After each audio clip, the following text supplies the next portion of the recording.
Uh-oh, it looks like I have a long wait for the next Bedford train. Here's how to build this cool looking train departure board using an ESP32, an ePaper display panel and a bit of code. The data being displayed is genuine departure data for Haywards Heath train station in England. It's easy to modify it to display departures for any UK station.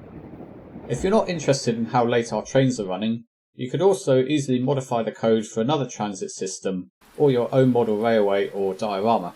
Later in the video I'll share a nice resource for finding freely available transportation data, but for now let's dive in and build our departures display board. I've divided the video into sections. Use the timestamps if you want to know how to do something in particular. First I'll cover where to find the data, then I'll show how to retrieve it from a server using SSL. The departures data we want to display then needs to be extracted from the data and put into a data structure so we can render it to the display. Finally, we'll output the data onto the display itself. So the UK train data I'm using is from a website called Transport API. You can register for this and get a free API key. This will allow you to find the live departure data for any station in the UK. So once you've registered, you can go to this page here in the developer part of the site, and this allows you to build up a query string which you can use to programmatically retrieve the live departure data for any UK station. So I'll point out that this is a really complicated system, and it's not helped of course because the UK rail network is a very complicated system. It doesn't help that they've put bus journeys and everything in the same page, so it's really slow in the browser and it's terribly complicated to figure this out.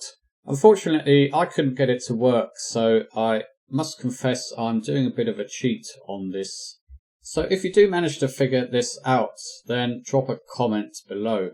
So I decided to cheat a bit and I looked in their GitHub example repository. So in here is a main.js file, and there's a link here that will allow you to retrieve any station data. This is live data, but it's not quite as good as what you can get returned from the other API. So basically, I have started by using this link here and just putting in my app ID and my app key from when I registered for the API. So this is in JavaScript, so obviously we need to change it a bit if we're going to use it in our ESP32 application. Incidentally, the Transport API isn't free, although they do have a free plan. I think you can make about 100 calls a day. So if you're going to do something complex with it and require a lot more data, or the data needs to be updated more frequently, then it might be worth having a look at the National Rail Developers website. They do have a lot of APIs available for third-party developers. Again, the data is very complex, so it is quite a major project to get data working if you use their source.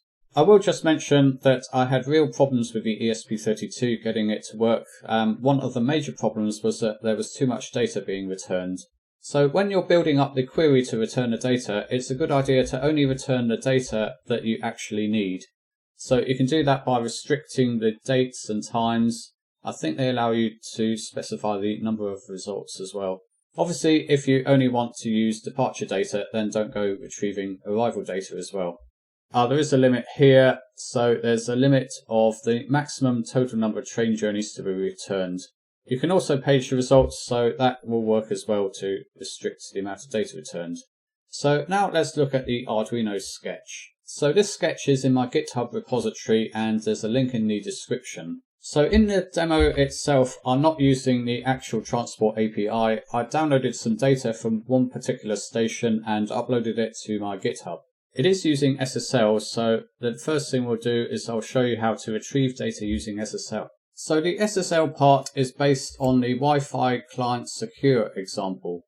Unfortunately, I can't show you it because my Arduino IDE is broken and it won't show the ESP32 examples anymore. If you develop in the Arduino IDE for any amount of time, you'll certainly realize that it's a big pile of... So if you're requesting the data from a different server, then you'll have to change the certificate here. So scrolling down a bit, I built a departure C++ class that will allow us to hold the data.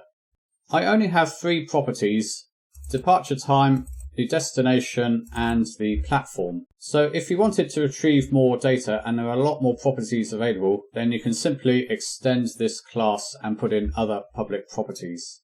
So the departures themselves are held in this array called departures. There is a constant variable here that is the maximum number to display. On the particular screen I'm using, I decided I can display 9 departures on the screen. Incidentally, if you want to test this offline, then you can uncomment this and comment out the code that retrieves the data from the internet. So the data we're retrieving from the website, like many other APIs, is in JSON format. I recommend that you use the Arduino JSON library. So if you install it, there are a few examples, and you'll probably find that the JSON parser example is quite useful. If you want to play around with JSON data, then I highly recommend you go to a Prettifier website. This one is really good, jasonformatter.org. So you put your raw JSON data in here, click on Make Pretty, and then it formats it really nicely here. So you can see at the top we have a number of properties here. Most important, obviously, the station name and the station code. In the UK, all stations have 3-letter codes. You can use them on other websites like real-time trains. So there's an array of departures, and then there's an all property with all the departures in there. So as you can see, destination, this is the train to Brighton, and departure time is here. So in the simplified data I'm using, the only thing it doesn't have is any delay information. I think if a train's delayed, you have to click on the specific train itself to get further details. So as you can see, there is a whole load of departures here. So if you're going to parse JSON data, it's always really useful to find out what the data structure is. So I should probably have a quick run through of the retrieve departure data function first. This actually retrieves data from the server. So it's based on the Wi-Fi client secure example, so it connects to the Wi-Fi first. This is very important for SSL, it sets the certificate. So then it attempts to connect to the server and it prints the line to say which URL we want, so we're just getting the sample data here, and then it closes the connection again. So the data itself is read 1 character at a time and put into the response char array. So at the top of a sketch, I have put a variable called buffer size. This is the maximum amount of data that we can potentially handle. If you're finding departures from a particular station and you want a lot of data, then you might have to increase this buffer size. I should just warn you though that the ESP32 can be a bit unpredictable if you're retrieving a lot of data. And certainly if you're using an Arduino Uno or something else to do this that doesn't have much memory, then you really need to use a small buffer size. So the original example I saw didn't really check to see if the buffer would be full, so I thought that would be useful to put that in. So once we've got the data into the variable, how do we parse it?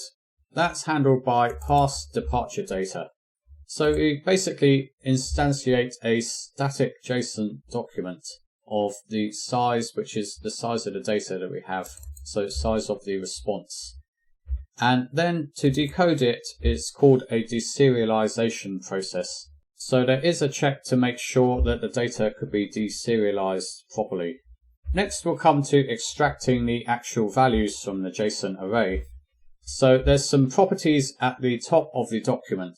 So these are the ones up here, and I'll take station name as an example. So it's called station underscore name. Obviously it's really important to make sure that the property names match exactly. So this retrieves the station name, and I've also retrieved station code and date and time of the departure. Next we want to iterate through the list of departures, and as I showed before, they're under a departures array and which has an all array.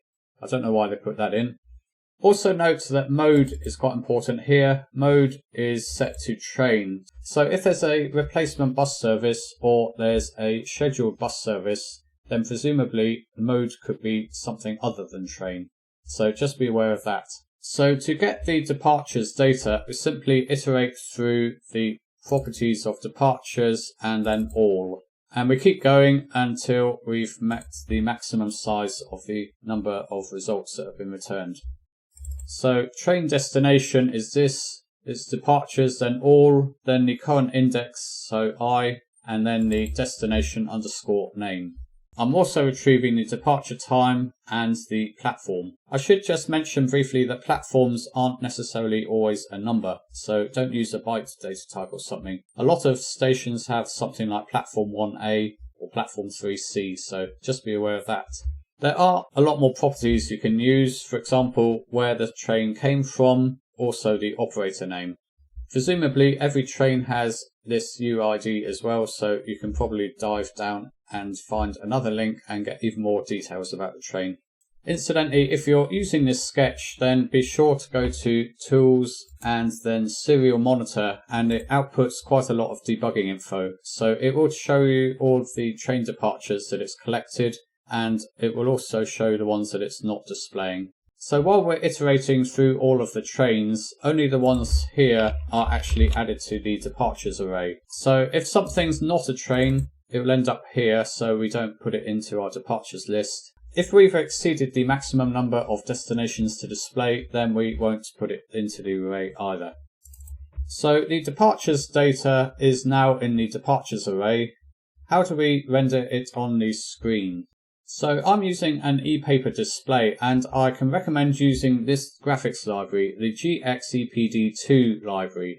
And I've basically based this example based off of the ESP32 Hello World example. So this is a really good one if you want to get your ePaper display up and running. If you check out my channel's other videos, I do have a number of videos that explain how to get the ePaper displays up and running. So if you're not using the 280 by 480 pixels display like I'm using, then you'll have to change the screen type, and you can do it in here, the display section new style. The 280 by 480 display is really good because there's only one of them, so obviously it was this driver. So the screen itself is initialized in the setup routine. So it's initialized, then there's a function that updates the display, and then we call display.hibernate to hibernate it again. So we'll look at update display now. I would say this is the most straightforward part of the code really. So the first thing we do is to fill the screen with white. That clears anything that was on there previously. Okay, I've just realized to do that twice, so I'll comment one of those out. So at the top we draw a black rectangle, that's for the heading. Then we put in the heading name. I should just mention that if your train station is using a particularly long name, then you might have to tweak this, otherwise it won't fit. You could always remove departures. So I've initialized some variables here to keep track of where data is displayed on the display. This is especially useful if you want to extend it and have the display constantly updating. So for each departure, I put in 3 columns. There's the departure time, the destination, and the platform. So this puts the headings in, and then we set the color to black again for the font, and we set the font here. I should just mention it's quite easy to change the fonts if you want. You just have to include the font name at the top of the sketch. If you want to use different fonts, there's quite a number that the Arduino IDE comes with. You can also use TrueType fonts. There's a library for doing that. So the other fonts are in this folder. It's in C, Users, your Windows username, Documents, Arduino, Libraries, Adafruit GFX library, and Fonts. So if you want to use different fonts, then be sure to use an include statement at the top here. So once we set the heading, we just iterate through the departures and render them to the display. Vertical spacing here is a property that shows how much space there is between the lines. So if you're using a different font, then you probably have to play around with this and change the spacing so it looks good. So I think the display looks quite good, although I'm not too keen on the number 4 in this particular font I'm using. It just doesn't seem to match the other numbers very well. I hope you found this video useful and can build something really cool with it. Thanks for watching.